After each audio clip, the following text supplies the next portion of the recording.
a quien que se le forme Jesucristo en sus vidas, se presenta ante la vida derrotado, fracasado, no porque no hayan situaciones adversas, sino como resultado de su identidad en Cristo Jesús. ¿Quién es tu identidad? Tú no eres tu situación, tú no eres tu enfermedad, tú no eres tu momento difícil. ¿Tu identidad es quién? ¿Te das cuenta cómo cambia la realidad en esta nueva vida?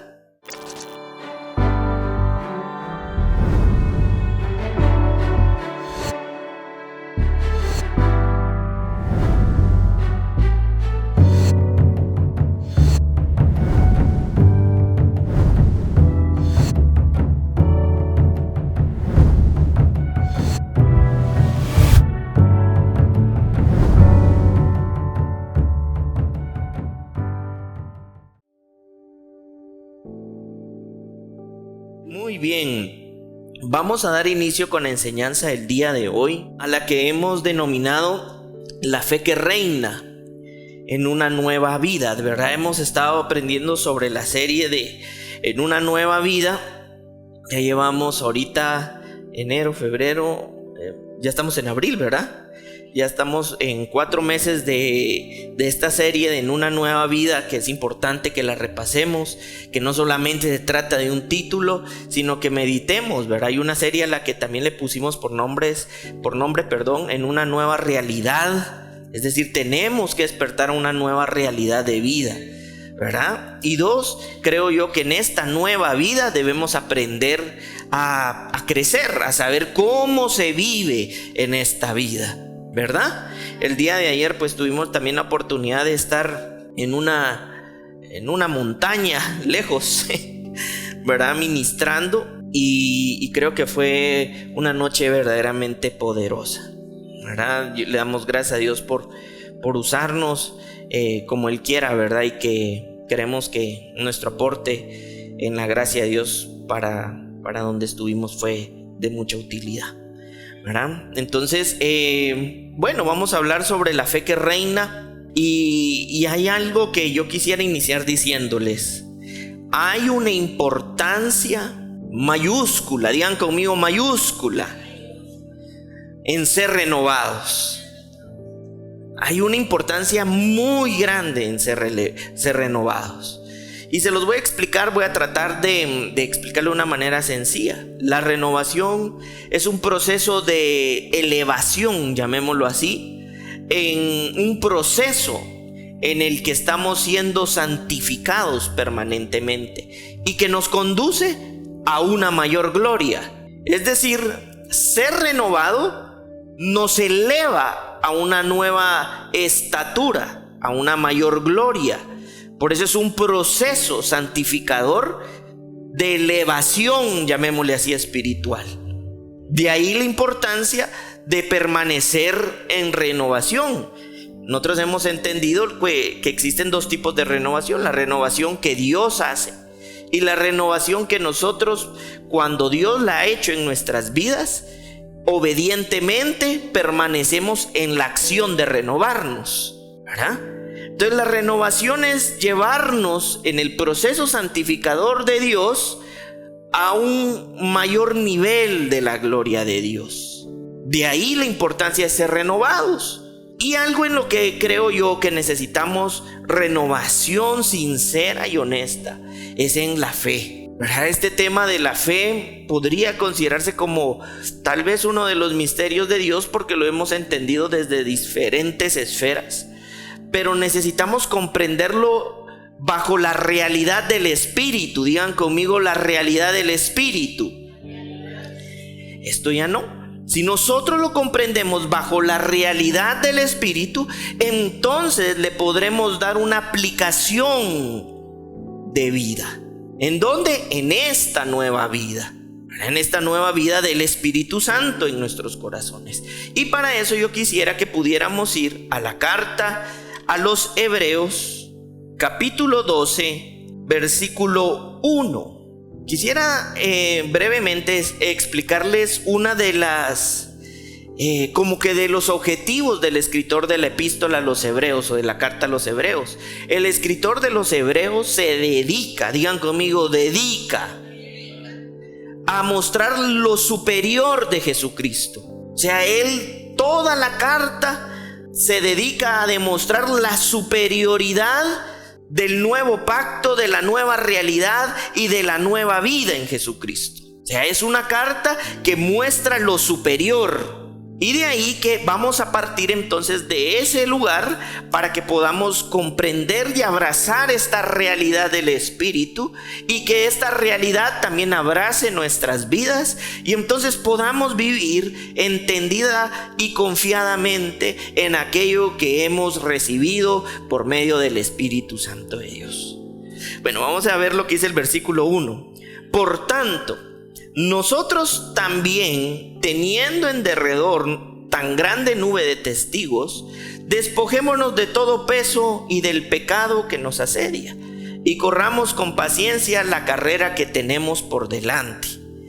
Bueno, dice de todo peso y del pecado. El pecado aquí no está hablando solamente de lo que nosotros comúnmente le llamamos, ay, pequé, fallé, sino del pecado, ¿verdad? Es decir, hemos entendido que el pecado viene del griego amartía y significa condición o estado de fracaso. Entonces el escritor a los hebreos lo que está diciendo básicamente es: despójense de ese estado de pecado. ¿Y de dónde se hereda ese estado de pecado, Pablo? Desde la caída del Edén. Cuando el hombre cae, cae el peso del pecado sobre el hombre como un juicio también de Dios, ¿verdad? Entonces ahí queda una naturaleza, una condición condenada. ¿Y condenada a qué? Al fracaso. ¿Y cuál es el mayor fracaso? Deberíamos preguntarnos aquí, para el hombre o para el ser humano: desconocer, podríamos decir, el propósito de su existencia. Y hemos entendido que el propósito de la existencia, la razón de ser de nosotros, de hijos de Dios, tiene nombre y apellido, y tiene que ver con el diseño de Dios y el objetivo y la meta y el propósito, que es Jesucristo, ¿verdad? Ese propósito espiritual entonces también nos da propósito terrenal. ¿Cómo así? Cuando yo tengo ese propósito espiritual en mi vida, entonces tengo propósito terrenal, razón por la que hago las cosas.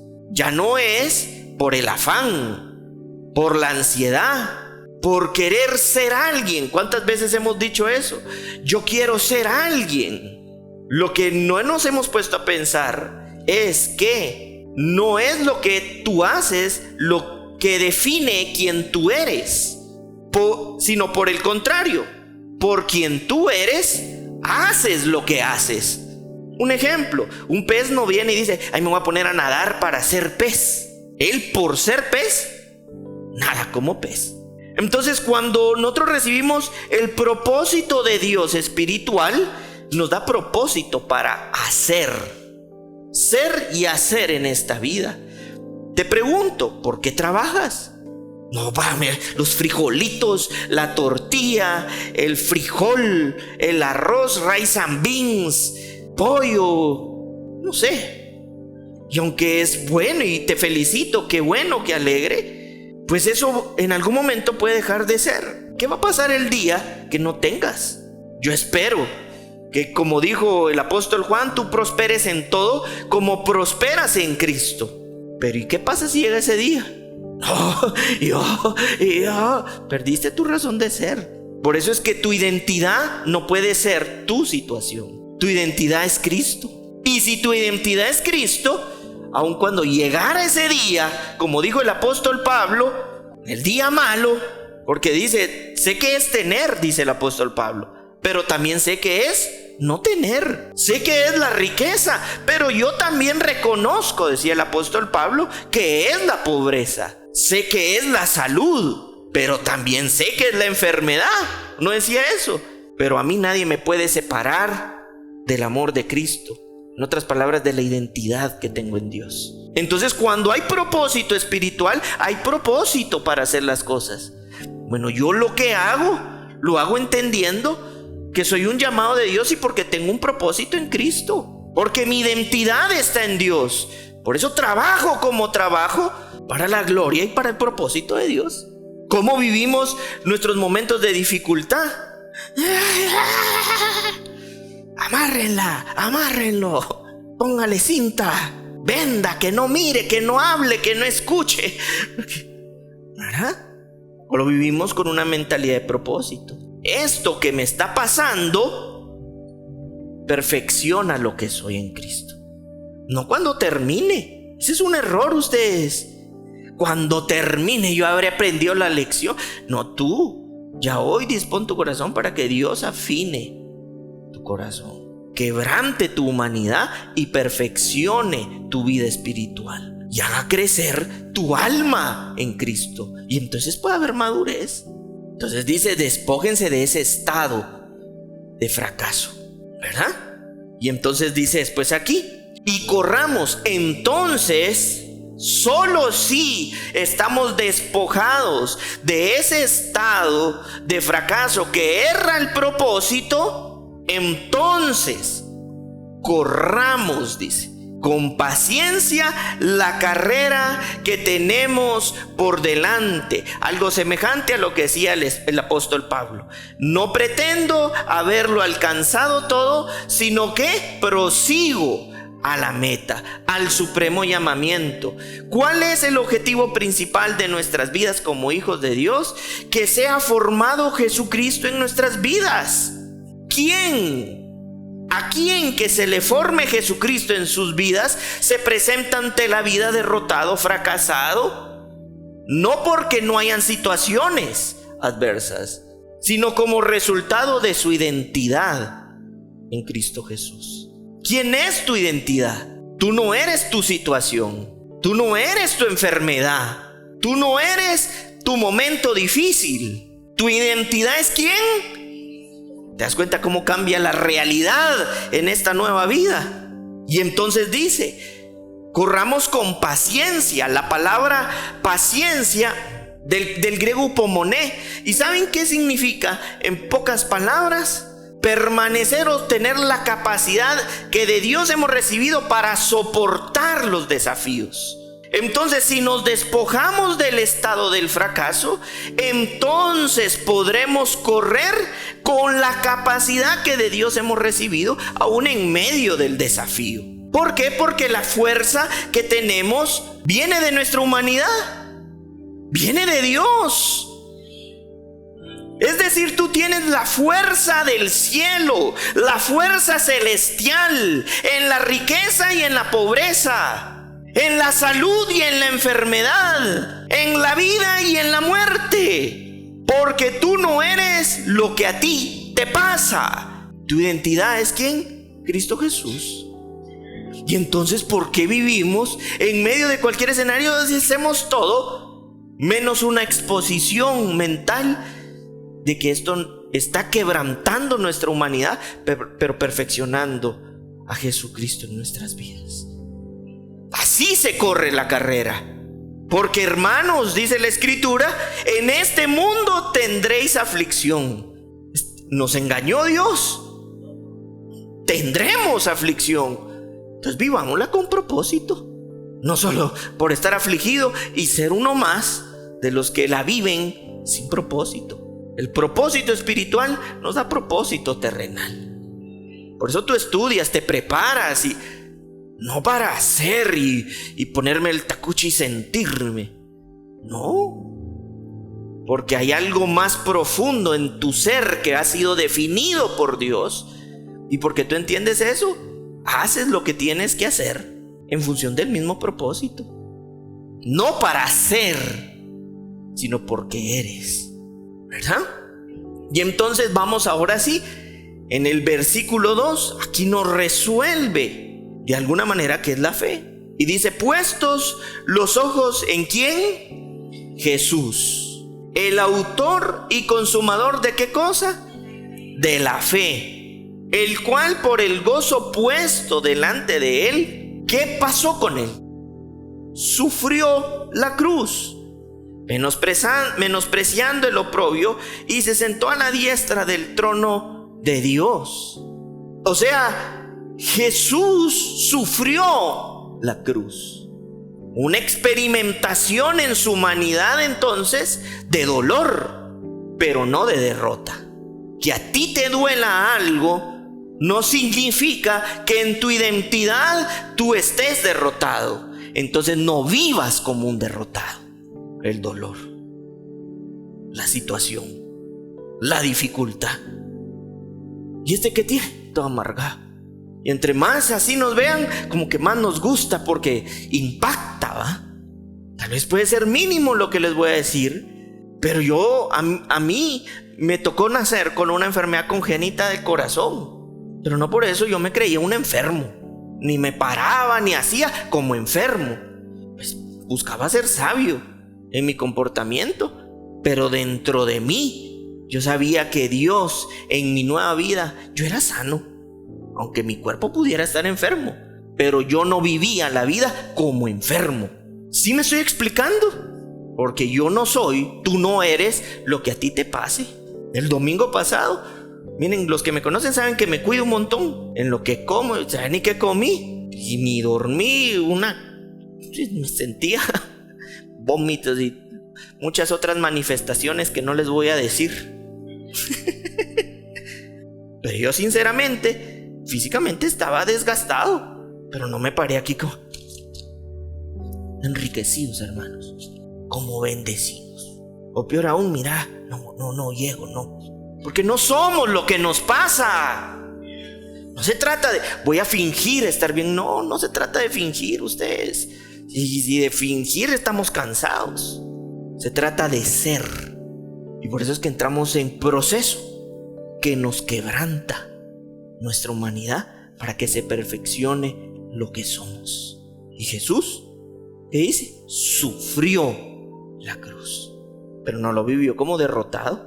Pues había un sufrimiento inevitable, traicionado, golpeado, vituperado, cargando la cruz, hasta soltó la cruz, no sé si 2 o 3 veces, no me recuerdo ahorita bien. Un agotamiento, pero no era un fracasado. Él estaba despojado de la condición de fracaso, aún en medio del sufrimiento. Entonces es ahí donde nos descifra en quién está la fe y quién es la fe. ¿En quién está la fe?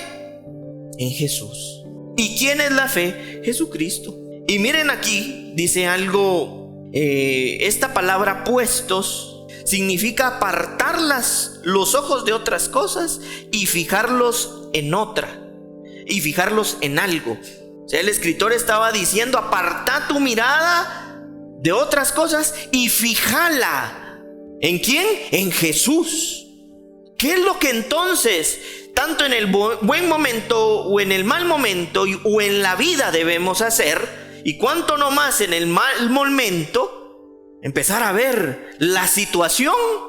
La escritura dice, y si estás viviendo dificultad, puesto los ojos en la dificultad, o puesto los ojos en ti, o puesto los ojos en el problema, el escritor dice, fija la mirada, apártala para ponerla en Jesús. ¿Y qué es lo primero que nosotros hacemos? Pasa algo. Ay, voy a mandar un audio de voz, mi mensaje, ojalá me lo lean, mi llamada, no sé, que no está mal, pero lo primero que tendría que venir a tu mente es decir, debo fijar la mirada en Jesús como primera cosa. Yo me recuerdo cuando me dijeron, mire, usted tiene un prolapso valvular mitral. En lugar de que las válvulas del corazón hicieran así, a mí me hacía una así. Entonces yo vivía en una taquicardia constante. Yo no necesitaba correr un montón para... Ya estaba así. Dormía así. Dormía cansado y me levantaba peor. Ay, estoy cansado. Toda la noche me levantaba, no dormí nada. Acostado ahí, ¿no? Pero me recuerdo que cuando me dijeron eso, lo que pasó por mi mente, lo primero que dije es, mientras el propósito de Dios me necesite aquí, a mí esa enfermedad en mi vida no va a reinar. Y el día que Dios ya no me necesite aquí, pues puede ser o esa enfermedad o cualquier otra cosa, y ya no voy a estar aquí. En otras palabras, fijé la mirada en Dios, no en la enfermedad. Poner puestos, apartarla de las cosas para ponerla ¿en quién? En Jesús. Fija tu mirada en donde debe estar. No vas a resolver nada fijándola en la situación. Quizá lo empeore, pero si lo fijas en Jesús, en Cristo, de manera espiritual, seguramente va a haber un proceso que va a perfeccionar la fe de Cristo en tu corazón. Y entonces dice aquí, el autor y el consumador de la fe. Vamos a ver lo que significa la palabra autor. Viene de la palabra arcegos y hace referencia al líder de una fila que actúa como pionero para que otros le sigan. Este pionero es el que abre el camino. Llega a un destino, fin, donde otros también deben ¿qué? Ir. En otras palabras, cuando está diciendo la escritura, Él es el autor, está diciendo, Él es el líder que abre el camino. Es decir, fija tu mirada en Jesús, porque Él es el líder que abre el camino. Todos hemos tenido en alguna etapa de nuestra vida a alguien a quien hemos seguido, un capitán, un líder desde el colegio, y este va a ser el líder, o el maestro, pues ahora en la vida del Espíritu la invitación es a fijar la mirada en el líder de nuestra fe, que es quien abre el camino. Y entonces después dice, y el consumador, miren esto, consumador, esta palabra solo aparece esta vez en el Nuevo Testamento y significa que lleva un proceso a su conclusión. Es decir, el líder, el autor que abre el camino, y el consumador que lleva un proceso a su conclusión. Aquel que abre el camino es también el que termina ese camino.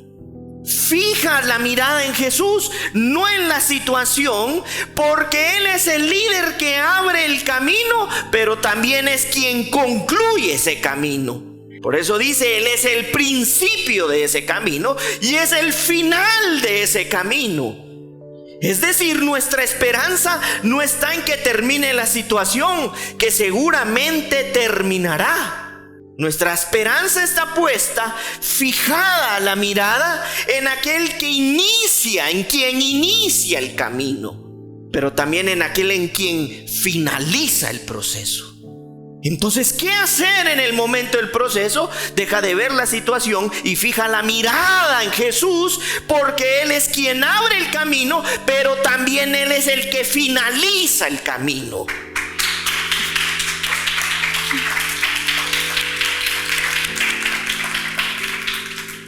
Por eso Él mismo decía, ¿soy yo qué? El camino. La pregunta es, en medio de lo que estamos viviendo, ¿en quién hemos puesto la mirada? De ahí que surgen un montón de situaciones, dificultades, que no puedo, que si hiciéramos una estadística matemática, es probable que ni lleguemos al 2% de nuestro tiempo para seguir creciendo en enriquecimiento espiritual. Pero además de eso, por no tener la mirada fija en Jesús y teniéndola en las cosas, no solo ni el 2%, sino ahora menos para seguir siendo enriquecidos. Porque no hemos comprendido, y es aquí donde necesitamos la ayuda del Espíritu Santo, que Él es el líder que abre el camino, pero Él es el que finaliza también el proceso. En Él empieza y en Él termina. El objetivo principal no es que la situación termine o finalice, sino que Jesucristo tome su lugar en nosotros. Que sea esa la fe que reine. Un día me dijo alguien, mire pastor, yo le necesito pedir ayuda. Porque me dijo, si no me ayuda, yo no sé, pero no respondo, me dijo. Me quedé bien. Bueno, ¿y tú? ¿Cómo venís a mí a decir que te vas a volver más carnal que espiritual? ¿Cómo me venís venís a anunciar proféticamente que vas a estar más en la carne que en Cristo. Y así muchas veces iniciamos el proceso. Si esto no termina, hermano, no sé si tendré tiempo para crecer para Dios. No, es que la mirada no está puesta en la situación. Fija tu mirada. Fijar es apartar los ojos para ver exclusivamente un punto. Y ese punto es ¿quién? Jesús. En quien inicia el proceso. Y en quien ¿qué? Finaliza el proceso. ¿El proceso de qué? De tu fe. No, pastor, conmigo no cuente. No, mentor, conmigo no. No sabes lo que estoy. Fijas, no la mirada en el objetivo incorrecto. Es como que fuéramos snipers o francotiradores del reino. Tenemos que fijar la mirada. De plano, ahí no le vas a dar. Allá. No sé por qué, pero no le doy, no. Yo no veo que... Es que seguís pensando que la mirada se pone en la situación. Ponelo en la persona. Ahí le di a Rafa. Ahí está. ¡Wow! ¿Cómo es? Ahí está. Rafa. ¿Me estoy explicando? ¿Estamos entendiendo? Y entonces dice aquí de la fe. Vamos a ver lo que significa la fe, o lo vamos a decir de una forma sencilla. Es un regalo de Dios y nunca algo que puede ser producido por las personas. En resumen, pistis, fe, para el creyente es la persuasión divina de Dios y por lo tanto distinta de la creencia humana, confianza, aunque le involucra. En otras palabras, es un regalo de Dios. La fe que nosotros recibimos, digan conmigo, es un regalo de Dios. No es una obra humana. Yo estoy aquí teniendo fe. Ya me cansé. Así decimos, ¿verdad? Se me acabó la fe. Si nunca empezó en ti, ni termina en ti. ¿Empieza en quién? En el autor, en el líder, en el capitán, en el que abre el camino y en quien concluye el camino. Por eso no se te puede acabar, porque es un regalo de Dios que entonces inspira dentro del efecto humano confianza, dice, porque le involucra. Es un estado entonces de confianza, pero no es desde la confianza humana que surge. Es decir, no es desde nuestra humanidad. Por eso es que cuando vivimos escenarios que vienen a perfeccionarnos, muchas veces en lugar de producir perfección, producen desgaste. Porque nosotros tenemos la confianza en nosotros, no en quien hemos fijado la mirada. ¿Qué sucede cuando entramos entonces a un proceso? Nosotros deberíamos estar abiertos a saber qué es lo que de Dios estamos aprendiendo y qué es lo que de Dios nos está enseñando en esta fe. ¿O no, Sandy? Porque tenemos al líder que abre el camino y al consumador que concluye este proceso. En quien inicia y en quien termina. Fija tu mirada, apártala y ponla fija en Jesús, poderoso. Es decir, hay una fe que reina y es superior y no proviene de nosotros. Es un regalo ¿de quién?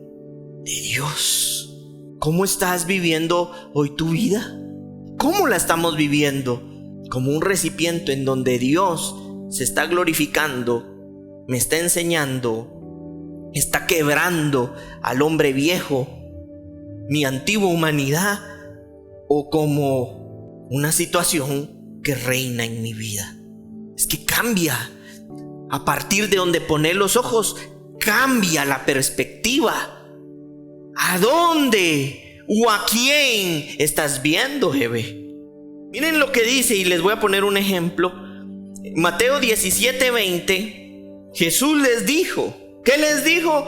Por vuestra poca fe, porque de cierto os digo que si tuvieran fe como un grano de mostaza, dirías a este monte, pásate de aquí a allá, y se pasará y nada será imposible. Ahora veamos lo que dice Mateo 13:32, que que es bajo lo mismo, y dice: y a la cual a la verdad es la más pequeña de todas las semillas, pero cuando ha crecido es la mayor de las hortalizas, y se hace árbol de tal manera que vienen las aves del cielo y hacen nidos en sus ramas. Bueno, y aquí quisiera yo aclarar algunas cuestiones.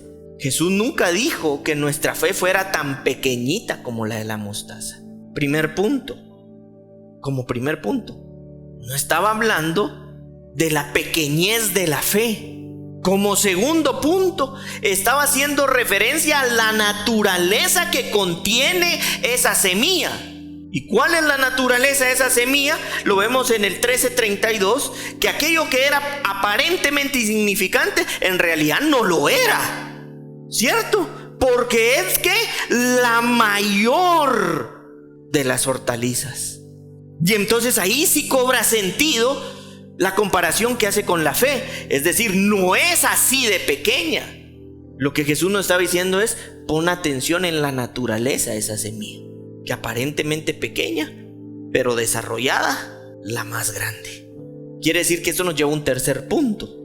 Dice la Escritura en los evangelios que nosotros somos nacidos ¿de qué? De Dios. Engendrados según ¿quién? La voluntad de Dios. ¿Y cómo nos engendra Dios la vida de Cristo Jesús? Ya nosotros la recibimos.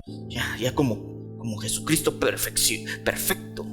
O como una semilla que necesita previamente plantada para luego ser ¿qué? Desarrollada. Y entonces puede llevar ¿qué? Fruto. Pues era una analogía, una metáfora para comparar lo que pasa desde un aspecto espiritual. La recibes como una semilla, pero la naturaleza de esa semilla no es pequeña. Es la mayor, es la superior. Por eso es que la fe es un don ¿de quién? De Dios. Es un regalo de Dios, que si la desarrollamos por medio de la comunión, de la exposición de la palabra, del enriquecimiento, tendremos la mayor de las fe reinando en nuestro corazón. Pero ¿cómo también se desarrolla esta fe? Fijando la mirada en Jesús y apartándola de la ¿qué? La situación. Pastor, entonces usted me está invitando a ser loco, a ser irresponsable, perdón, que si debo algo no lo pague. No, eso no te estoy diciendo. Yo te estoy diciendo que tu mirada está puesta en Jesús y acciones de acuerdo a esa vida, a esa fe, no a la situación. No, yo me voy a Miami, me voy de este país. Pero te cuento que aún yéndote a ese país, ahí estás tú, porque no estás huyendo de la situación, estás tratando de huir de ti. No fijes la mirada, si es una deuda, sino en Jesús. Y permite que la obra de Dios se perfeccione en ti, porque entonces seguramente habrán deudas que tal vez fueron resultado de malas decisiones. Y entonces en el carácter de Jesús, en lugar de por la situación, vas a poner la mirada en Jesús y vas a saber decidir más acertada, más sabia, más entendida, más inteligentemente. Pero mientras eso pase, en esa situación no hay despropósito. El propósito de Dios es perfeccionar la fe de su Hijo. ¿En quién? En nosotros. Entonces nuestra fe es así, chiquitita. No, nuestra fe es naturalmente superior, la mayor, la más grande de las hortalizas. Entonces tú tienes una fe pequeña. No, tú tienes la fe de Jesús, poderosa, gloriosa, superior, reinante.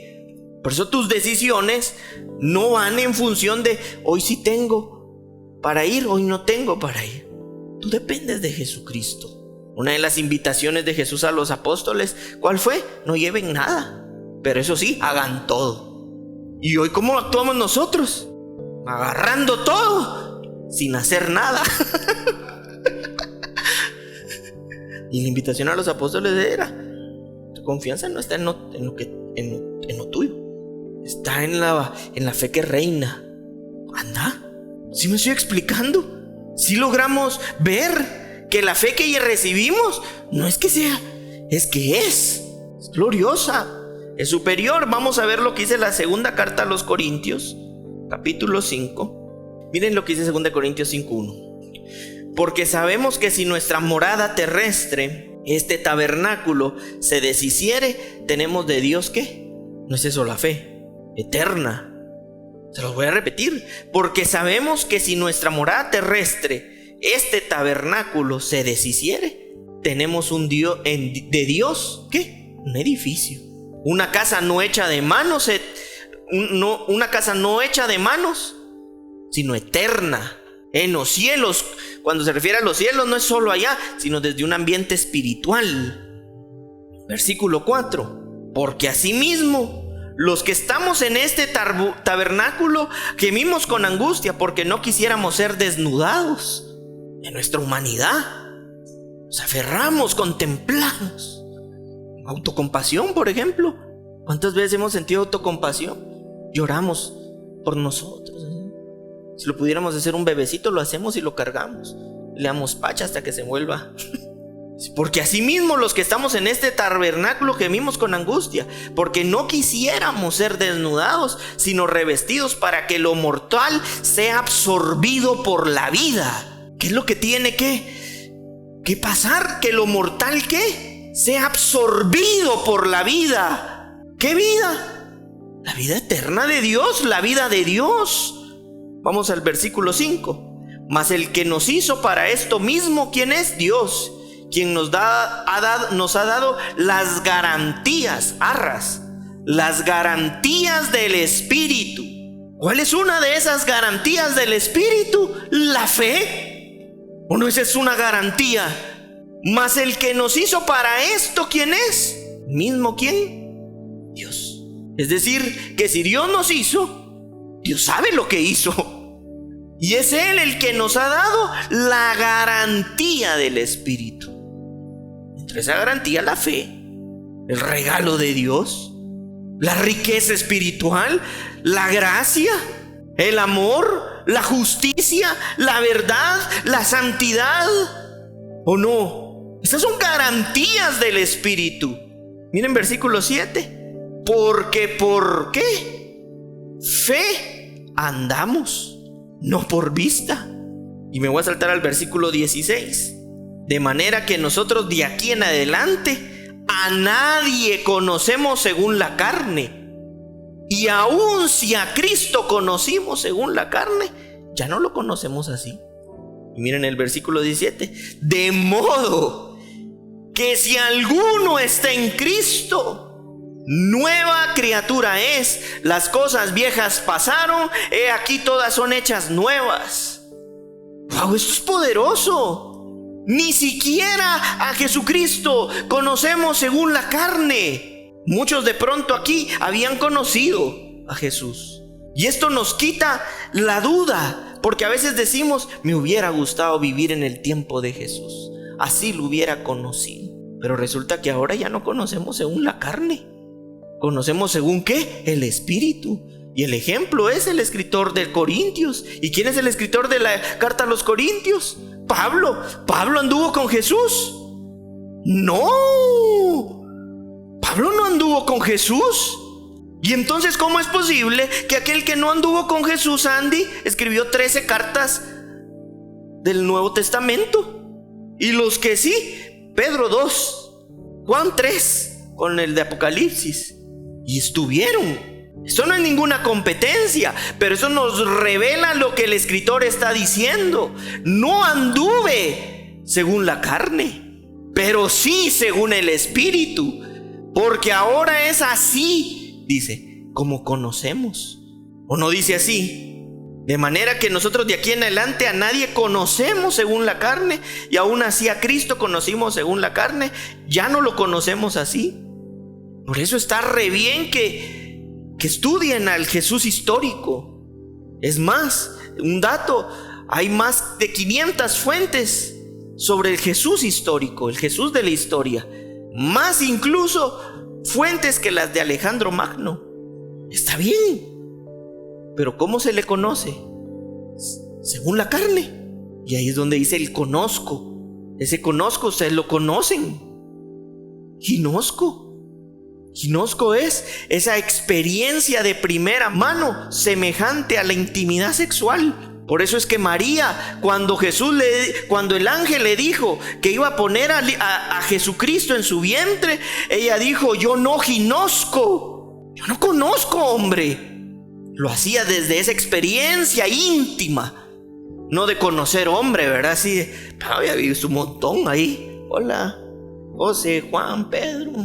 Pero no es a eso, sino a una cuestión íntima. Por eso María le dijo al ángel: pero ¿cómo si yo no ginosco? Entonces la escritura nos está diciendo: ahora ginosco, no según la carne, sino por medio de la revelación íntima de Dios.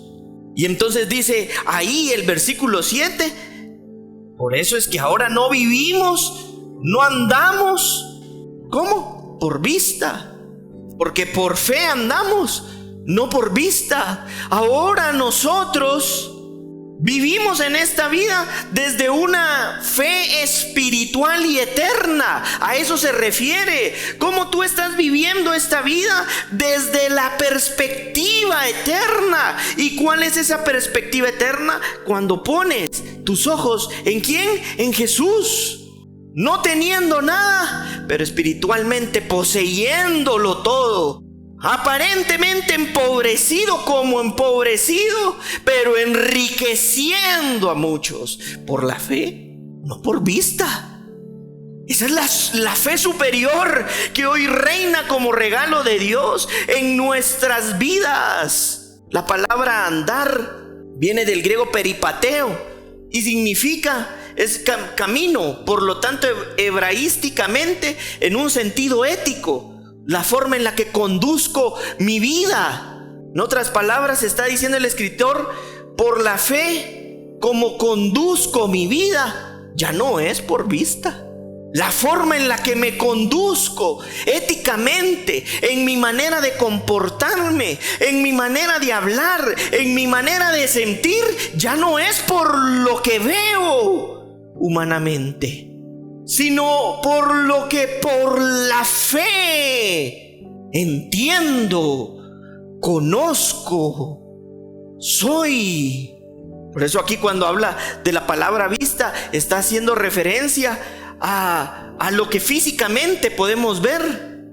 Enfatiza lo que se ve físicamente antes que lo aprendido mental o espiritualmente. El escritor está diciendo: yo ya no camino por esa vista física, sino por la fe, por los ojos del Espíritu, que te hacen ver lo eterno. Que de pronto puedas caer en un bache, en una situación, pero tú entiendes que hay un proceso de quebrantamiento donde está siendo absorbida por la vida tu humanidad.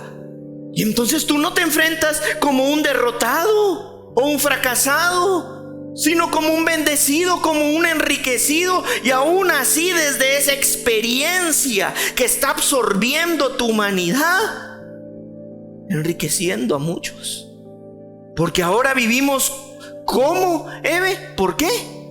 Por fe. Lo estamos comprendiendo.